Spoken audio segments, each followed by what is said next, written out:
she can't fix you. And that is sometimes a reality that is hard to swallow. That is because many of us live our lives alone, not maybe only physically, but mentally also. Or we might be surrounded with people, but always we feel alone within our minds. We develop concepts and understandings and views within our mental space that we fail to find other people to communicate the same views, the same understanding, the same empathy towards that behavior or towards our own worldview. And even our family, our close friends, sometimes not even them can fully understand what is going in our minds, you know? And some of us maybe don't have that closeness with other people in our mental space. Often people who we don't share the same dreams with, the same visions, the same concept, the same precepts, the same understanding of things.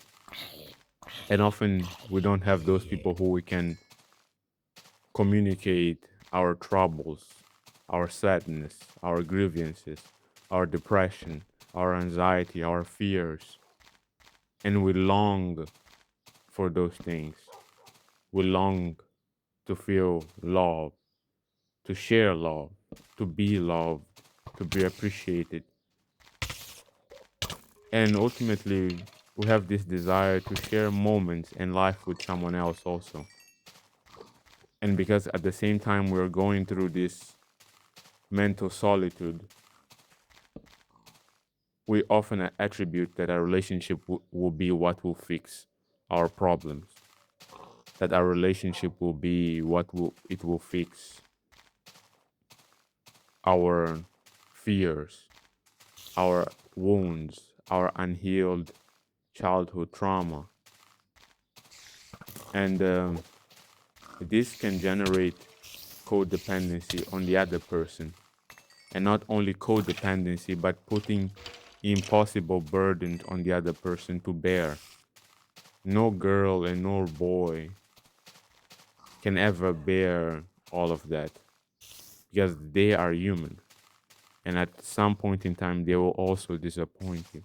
The same way I believe you have also disappointed others, your own parents at a point in time, the people who care for you. And you may think, how have I disappointed us? Even by having a simple bad grade, yeah, that's not honoring, or not wishing to study or to take seriously the effort the parents do for us. That is also a way of dishonoring our parents. So it is not to place those heavy burdens upon other people. And often when you find yourself in a relationship, you'll find that it is not what you have been expecting or what your heart has been longing for.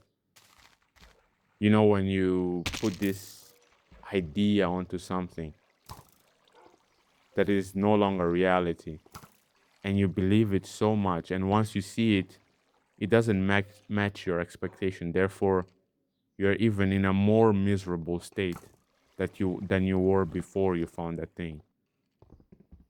Because until then, you still had hope that that thing would fix you or hope to be fixed. But once you get that thing that you believed it would fix you, it didn't. So what now?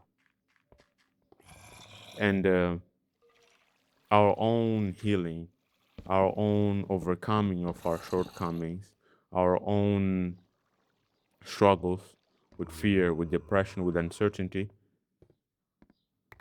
should not be placed upon someone that will ultimately heal us, a human being, like a regular woman. But those things, such as happiness and joy I believe at some point they also come from within. They come from God, and it is ultimately by going to the source that we begin to now find healing for all of these things. So the responsibility at times is in our own hands rather than in a relationship we believe. Although those things are nice, those things are great, you share things and moments with someone, life with someone, that's a very beautiful thing. But not in a point in which you now start to believe that this person is your sun, is your light, she's your hope. She won't do that for you, my friend. It's ultimately up to you to find those things. And then you would ask me, how do you find those things? I think one of the things that help us to overcome, the fear of the future, our internal anxieties, is more to the immersion of the present, the immersion of now. There's this proverb that I learned of recent: tomorrow does not exist because it is always the present that is now. So, and another thing, that this is the most important thing, is to truly, truly seek Jesus Christ.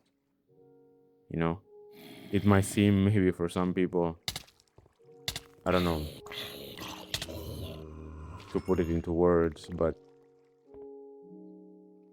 trust me, it helps a lot. And to truly find hope in God, truly find hope in someone who is capable of actually making a change for us and actually helping us.